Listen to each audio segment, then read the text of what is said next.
Hello there, and welcome to another of Andre's Artist Profiles.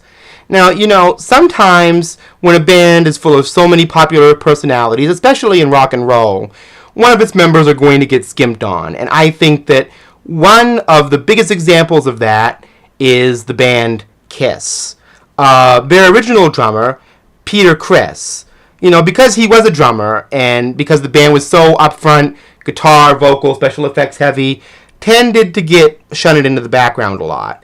And as a result, has even been mentioned on Family Guy with a reference that not even Peter Criss wants to be Peter Criss. That's pretty cruel for a musician to have to go through that kind of scrutiny anyway.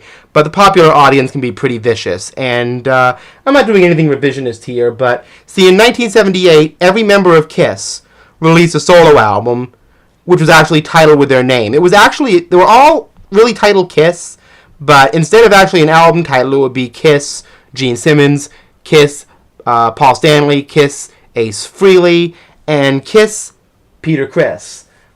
This album actually is the most distinctive of all of them because it's the most soul funk oriented of the albums. There I go, of course, celebrating funk and soul music again. I really think that era is neglected anyway.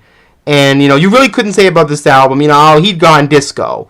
You could say that about Gene Simmons' solo album a little bit and some of the Kiss stuff that they did in the late 70s, like Dynasty or whatever. But I think Peter Criss, as a drummer, was able to get a lot closer rhythmically to funk than, a lot of other artists. But he really only did one other album in this style, and which I think was actually probably his best solo album until he left Kiss, which I believe was actually after this album or Dynasty. I can't really remember.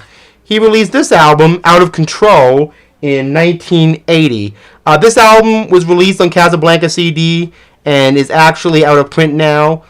This album is actually more of a mainstream guitar pop rock album. Again, nothing like Kiss, but nothing like the first album.